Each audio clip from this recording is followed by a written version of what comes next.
Workers' rights aren't undefined. Join us in solidarity. Stand up, fight back. Workers' rights aren't undefined. Join us in the picket line. From the ashes of the old, for the union makes us strong. Solidarity forever. Solidarity forever. Solidarity forever. For the union makes us strong.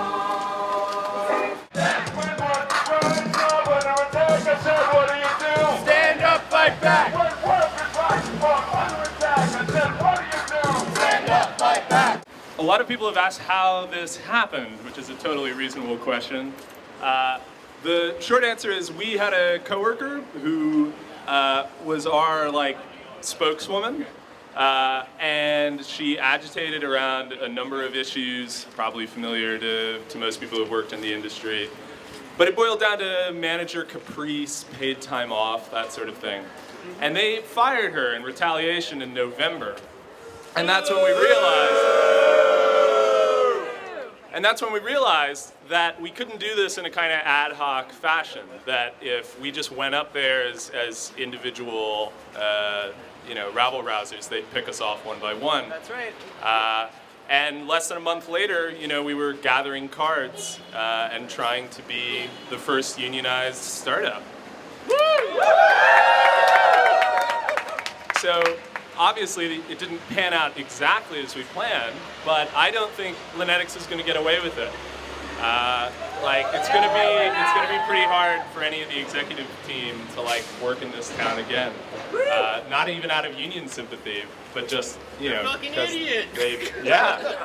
They botched it. For each other's rights. Every worker, every fight. Stand up for each other's rights. Every worker, every fight. Stand up for each other's rights. My name's Bjorn Westergaard. I was a software engineer at Lanetix for a little over 2 years. I worked in the Arlington office, and I was fired in retaliation for organizing on January 26th, along with all of my coworkers in the Virginia office. I was with the company for a little over 2 years, and I worked on their core product. I was a software engineer. And why did you decide you needed a union? So it was complicated, but in short, we had a number of small grievances, really small things, including around our paid time off policy, sick day policy. And we went to management. One coworker in particular went to management and pressed them to make improvements on these things. And they did, to a point. But when we came to them collectively about other grievances, they decided to fire this coworker who had been really outspoken in November. And it was at that point that we decided we had to have a union, or they would just pick us off one by one. And what was your experience trying to form a union at this company? I mean, there are very few unions at private tech companies. Yeah, it's true. So one or two of us had some experience with unions in other industries, and we were very self-conscious about that. We realized no one had ever really done it at a startup before. So people were hesitant initially, as I think they always are. But ultimately, I think the group was just very cohesive, and we all trusted one another. And though it seems strange to say it now, we thought management would sit down and bargain with us. We didn't expect them to be delighted initially, but we thought we'd sit down, we'd bargain, They'd be very reasonable and work it out. Yeah, we did not think this would be such a big deal to them. And what was their response? So initially, they just pretended nothing was happening. They really stalled for weeks and weeks. And when we filed for the election at the board, which we felt we had to do because they weren't going to recognize us voluntarily, less than 2 weeks went by before they terminated all of us. How many did they terminate? I know at a minimum the 13 of us engineers, and then 2 other employees who were sort of closely related to engineering. got some support there. Yeah, You got some support. yeah. A lot of people would like a union. They're afraid that they will get fired. Is that the concern of workers? Yeah, I mean, it's interesting. Everyone asked me if I, sign a union card, if I do this, am I going to get fired? And I said, the law will protect you. This is what the National Labor Relations Act is supposed to do, prevent employers from retaliating against their employees for seeking collective bargaining rights. And I think the law will eventually vindicate us, but it's a process that moves unacceptably slowly, which is why we feel we have to put some pressure on them to do what they're going to be compelled to do by the courts anyway, which is reinstate us and give us back pay. And the CWA is supporting you. What efforts have they made to get the company to come to the bargaining table, take you back? Yeah, the CWA has been behind us 100%. They were outraged that we were fired. They've put together a great legal team. They're really pressing the board about it. And we're expecting a lot of CWA rank and filers to come out and join us here today. We're also trying to get the word out to those that Lanetix has business relationships with, that they are involved in a labor dispute and that management should sit down, talk with us, bring this to a... Who are those other companies? I can't say that right now, but you're going to work. We want to make sure that they feel they understand the community is behind us. The people are not going to stand for this sort of egregious violation of the law. And, corporate America is moving more and more towards temp workers, virtual workers, nobody working for a company. What does that mean for workers in the tech industry? Yeah, I mean, it's interesting. We are obviously some of the most advantaged workers in San Francisco, right? We're software engineers, some of us making six-figure salaries. But, the labor movement is only going to succeed if we can organize industries top to bottom. Certainly one of my hopes in doing this was that those of us who are more advantaged could support the efforts of those like cafeteria workers, task rabbits, Uber drivers, right? Those who are really precarious. But it turns out that if we move even a little, we discover how precarious our situation was the whole time. In Bay Area right now, they said it's $330,000 to live here. Yeah. I mean, most tech workers are not making $330,000, so it must be difficult for the ones that are here. No, it's true. I mean, I'm from the DC area, but when I took this job, they asked me if I would be willing to come out to San Francisco, and I said, no, it's crazy. I mean, for what, it's the cost of living is so much higher. It would make no sense for me to move here, which is crazy because DC is not a cheap city, right?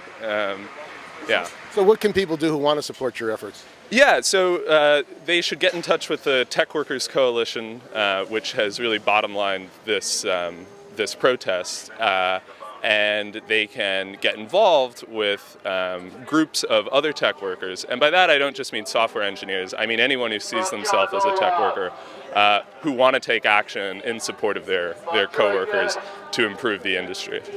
Melinda Fiedler, I'm an organizer with the News Guild.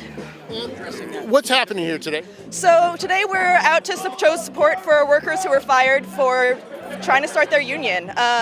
We had 14 tech workers, programmers in DC and here in San Francisco who joined together, filed for their union, and a week later were unilaterally fired.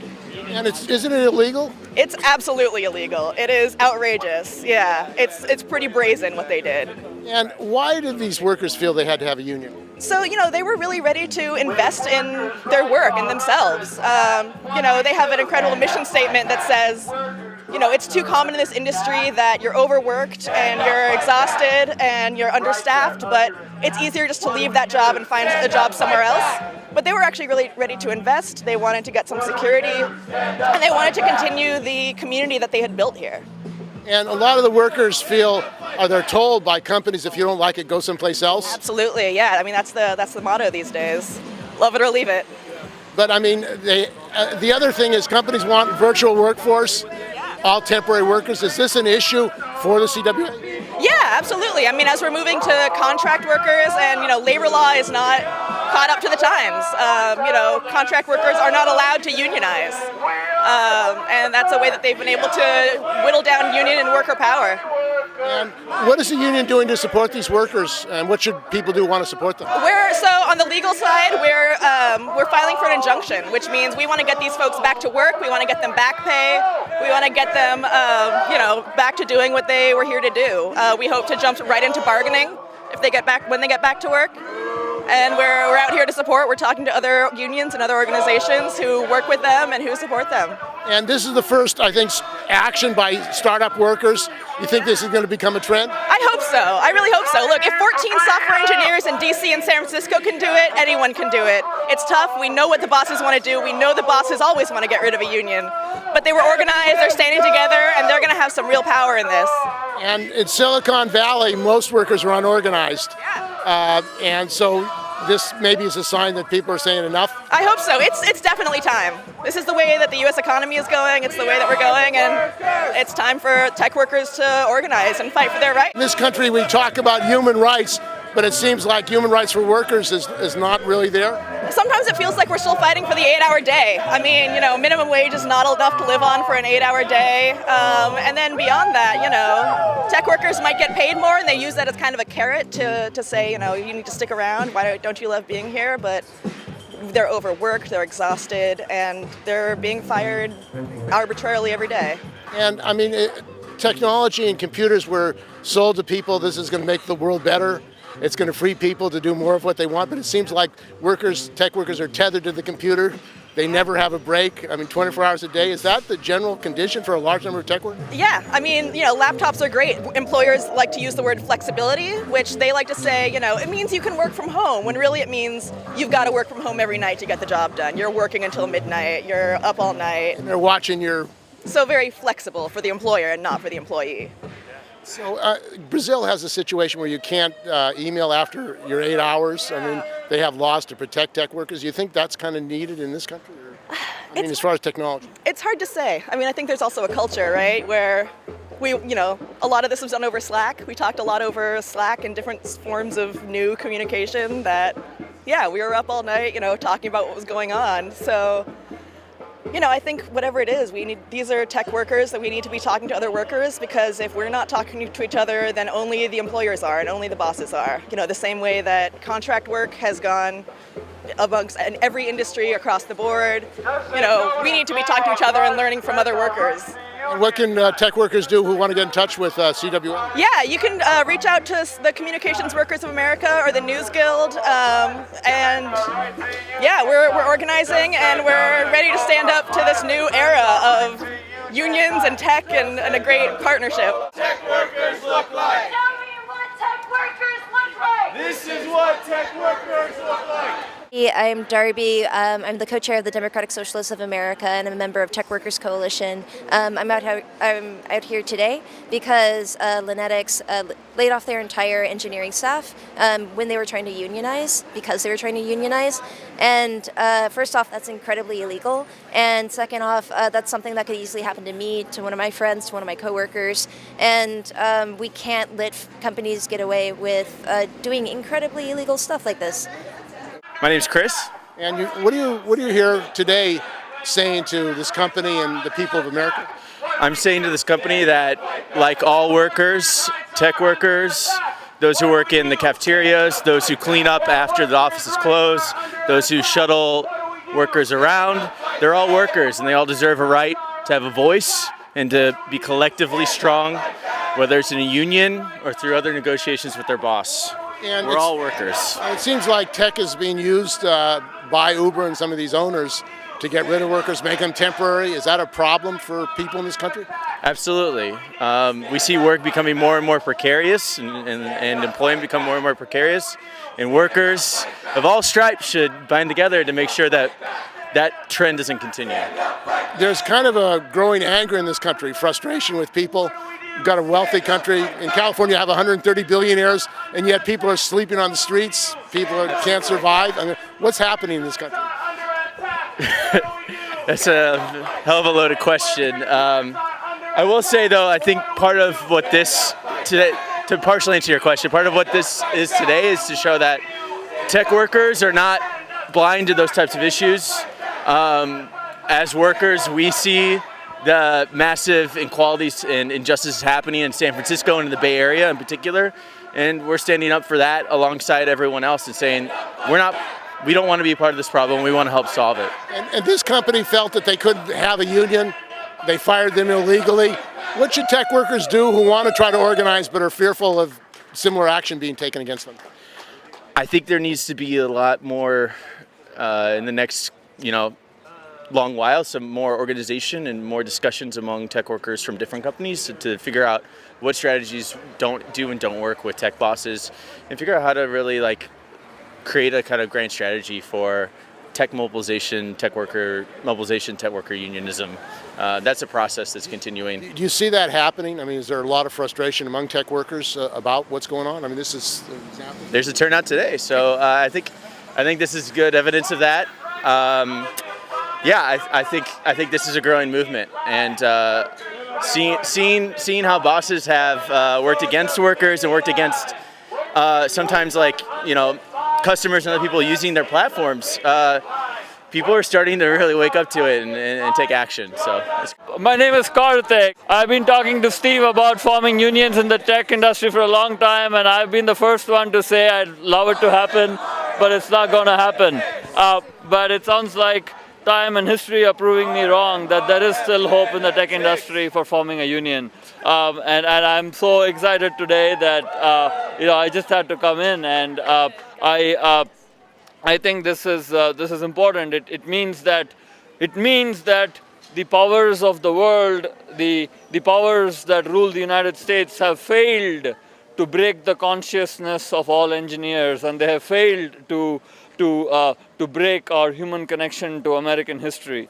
And I hope this not only gives a moment for us to think about how we can better our lives in the tech industry, but also about what kind of technology we work on. Should we be working on autonomous cars that are going to throw thousands and millions of taxi drivers out of work?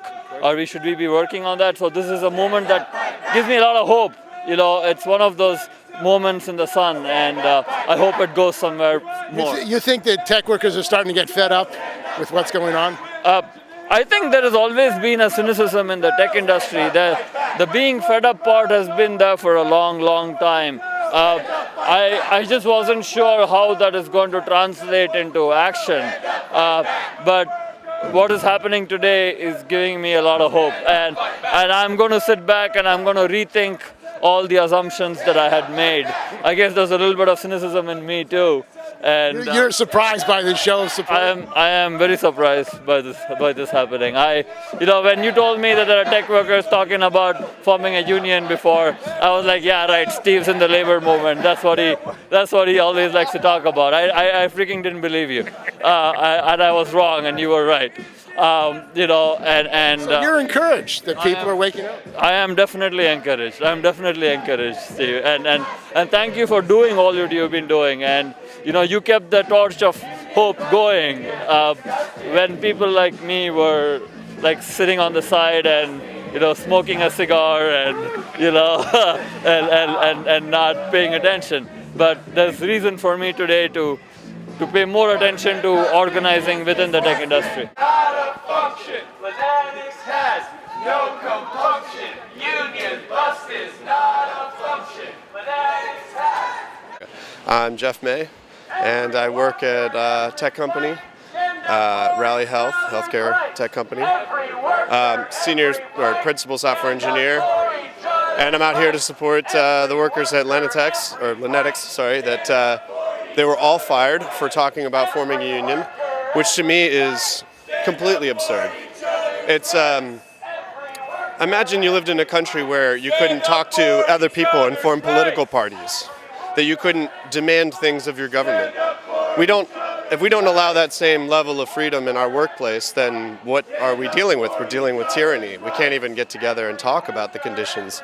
And then, for some boss to basically think, I own everything that you've done, and I have the right to basically just say, capiche, you're done. You get no more say in it. That's absurd. For the workers who spend every day putting their minds to work to craft the best code they can and do the best job they can, and they care, and then to just say, all that effort is meaningless because you don't have a right to work here anymore. You don't have a right to have a say in the fruits of your labor anymore because I happen to have this piece of paper. It's absurd. So you're saying this is a basic human right that's being violated? Absolutely. Yeah, it's a right that goes back hundreds of years in this country. And, we've fought for the 8-hour workday, we fought for the weekend, we fought for incremental steps along the way, but all based on the same premise that we live in a free country where you can say what you want, what you think, you can get organized with people around you, and you can demand change of people in power. Now, the people that own Silicon Valley, own the world, capitalists, billionaires, they say they have a right to do this. This is the way the system is. I'm sure every king and queen said they had a right to behead anyone who disagreed with them too. It's material conditions that we're talking about here. It brings up a question. I'm in DSA, Democratic Socialists of America, and I'm co-chair of a tech committee there. And if I were to just come to the tech committee one day and say, you know what, I have a right to say I'm disbanding the tech committee. And all those people in the tech committee said, you know what?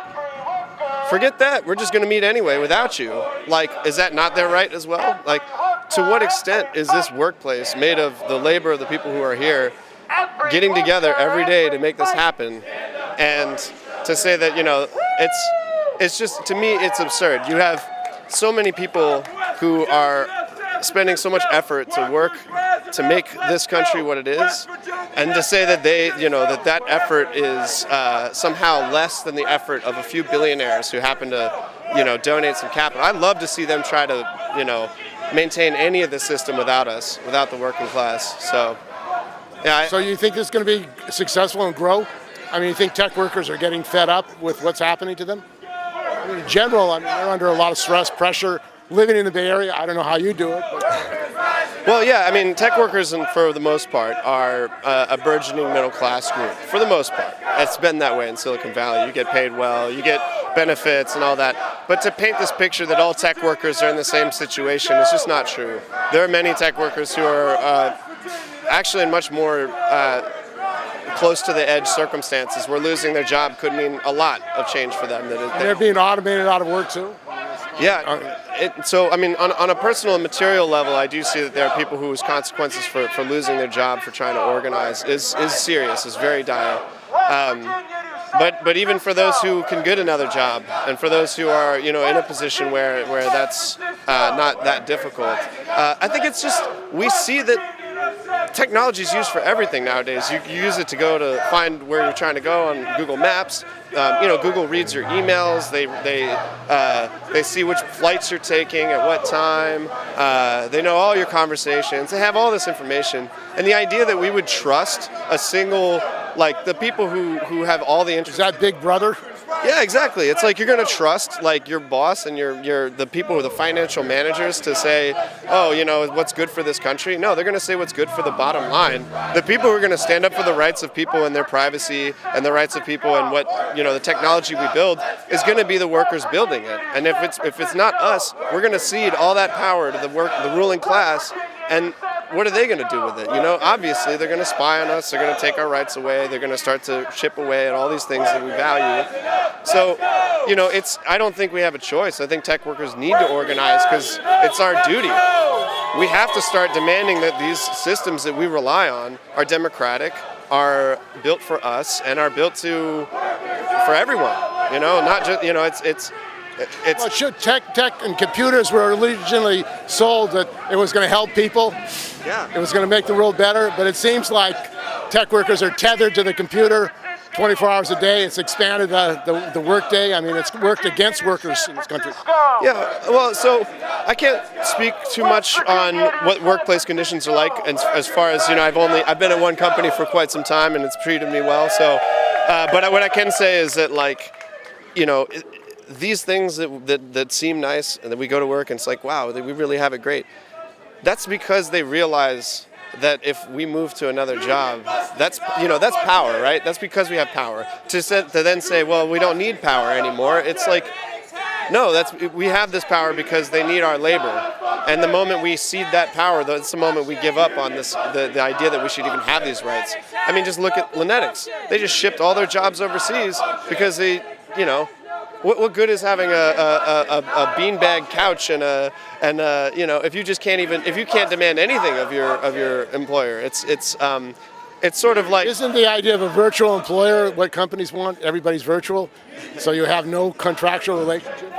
I mean, maybe, I don't know. I mean, if I were a manager, I would want a workplace in which people were passionate about the work they were doing and passionate about the software that we're building the future, And like you said, it's supposed to be a better world. I mean, so many engineers are driven by that idea, the idea that we can use software and technology to build a future that is just, more abundant in what we're capable of doing, the time saved, the labor saved, the efficiency and productivity of technology and what it's able to provide. These are things that are inspiring. We want to build these things, but to say that it's like we have to now put that in contrast with our lives, it's. I would want people who come to work every day because they want to build that better world, not because they just want to collect a paycheck. Hi, my name is Edward Escobar. I'm the founder of the Alliance for Independent Workers, and we're here in solidarity with the Tech Workers Coalition and the employees here of Lanetix that are being displaced, and basically in solidarity and support for their action here today in San Francisco. And some of these workers are saying that they're concerned as well about the automation of Uber drivers and how technology is being used actually to get rid of workers. Yeah, it's happening all over, and people are starting to realize that this is happening sooner than what people anticipated.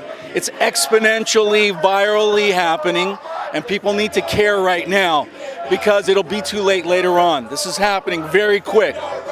And the automation of cars and trucks, how is that going to affect workers in this country? Well, I mean, it's going to displace a lot of workers. Even the cities, the municipalities are realizing that they're going to be suffering because they're not going to have as many infractions. There's not going to have as many parking spots and this and that for them to manage. Traffic accidents, a lot of things like that are going to decrease. But there's also going to be a shifting where this workforce is going to be displaced. And it's going to be shifting onto the welfare economy. And that's where it's going to head because the taxpayers are going to be subsidizing and basically paying the bottom line dollar for corporate profits. Now, is there efforts to unify the tech workers with Uber workers and workers who are working on these platforms? Well, I mean, that's what we're working towards, is that collaboration, because we have to continue that work. It's not just one time. This is many times over, and the work is just beginning. Yeah, this is an idea that I had. I'm an electronic musician and a member of the Democratic Socialists of America. And sometimes there's drummers at actions, and sometimes there aren't. And I thought this would be a nice way to provide some energy to the action. And this is the first time I brought it out. And my comrade Blake rigged this up, and I programmed the beats. So you're using tech right here on the rally. You're using technology right here on the rally. Exactly. Yeah. As part of the tech workers. Yeah, I'm a software engineer and a musician. How long have you been a software engineer? I guess it's been like 4 years total. I kind of switched into it after studying English and music. Why do you think these workers are taking the step of joining a union? Well, I mean, I think there's a lot of reasons that tech workers would want to unionize. I think that tech workers don't often think of themselves as workers because they are well compensated relatively, and so they don't see themselves as part of the labor movement or the struggle. But, I know the situation at Lanetix, they had a number of precipitating events in terms of their particular struggle. But I think it's a good thing. I think we all should feel solidarity, not just as tech workers, but as workers generally. One struggle, one fight is how I see it. So that's why I'm here. Not only is this very close to home, but I feel part of the workers' movement generally. So. And there's a mass teacher strike now in Virginia. And that's why we're chanting today from West Virginia to San Francisco. So I think we all feel that we're part of something larger, and that's why we're here today. Good morning. This is exciting. doing? Yeah, like they said, I had the privilege of working with the first organized software engineering startup. This group is incredible. They really organized to kind of break out of the mold of leaving, love it or leave it in the tech industry. You know, they were ready to invest. They were ready to stay for the long term and make things better. And when you challenge a little bit of that power and money that tech employers have, they got mad and they got scared and they made some really bad choices. But these folks are a union, whether it's on paper or not yet. They're going to stand together. We've got each other's backs through the union, through these coalitions, through everyone that's here. And I'm really excited to see what this starts. You know, if 14 software engineers in DC and San Francisco can do it, I think we can go a long way. Anyone can do this. So we're ready to fight. We're excited to have your backs, and we're really excited that you guys have our backs. Under attack! What do we do? Stand up, fight back. Cafeteria workers are under attack! What do we do? Stand up, fight back.